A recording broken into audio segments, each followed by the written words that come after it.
দেখেন সাতক্ষীরা জামাতের লোক মেয়ে সহ এখানে ধরা খাইছে। এই যে মুরব্বী মেয়ে সহ ধরা খাইছে জামাতের লোক। 13 জুলাইয়ের ঘটনা। এই মুরব্বী আপনি আর কয়দিন নিয়ে আসছেন এখানে? সত্যি করে বলবেন। হ্যাঁ আজকে প্রথম। আচ্ছা শোনেন, এই রুম ভাড়া করছেন নীলার থেকে? আমি জানি না, আমার একটা ভাগ নিয়ে আসে সেইটি ভাড়া করছে ওই যে ড্রাইভার। হ্যাঁ রাত আনুমানিক 11টার দিকে বাসায় পৌঁছানোর পরপরই আমার উপর হামলা চালানো হয়। মাসুম ও আমিনুর আমাকে লাঠি দিয়ে বেদম মারধর করে। এক পর্যায়ে লাঠি ভেঙে গেলে আমিনুর আমাকে মেঝোতে ফেলে বুকের ওপর চেপে বসে গলা টিপে ধরে হত্যার চেষ্টা করে। সে সময় মাসুম লাথি মারতেছিল আমার মাথায়।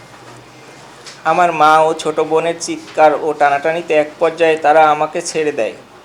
গুরুতর আহত অবস্থায় আমি বাসা থেকে বের হয়ে রাত 12টা 38 মিনিটে কুর্মিটোলা জেনারেল হাসপাতালের জরুরি বিভাগে ভর্তি হয়ে চিকিৎসা গ্রহণ করি। পরবর্তীতে আমি আমার জীবনের নিরাপত্তা ও হামলাকারীদের আইনের আওতায় আনার জন্য সংশ্লিষ্ট কর্তৃপক্ষের কাছে আবেদন করি।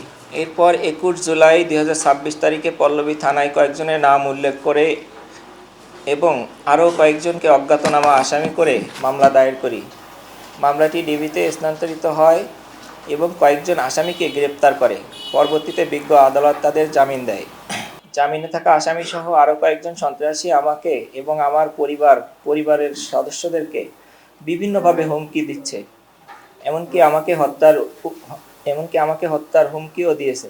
আমি পিবিআই সহ সংশ্লিষ্ট সকল সংস্থার কাছে আশা করব সম্পূর্ণ নিরপেক্ষ ও নির্মোহভাবে তদন্ত করবেন। আমি নির্দোষ হলে আমাকে অব্যাহতি দেওয়া হোক এবং কেউ মিথ্যা মামলা করে থাকলে তার বিরুদ্ধে আইনানুগ ব্যবস্থা নেওয়া হোক।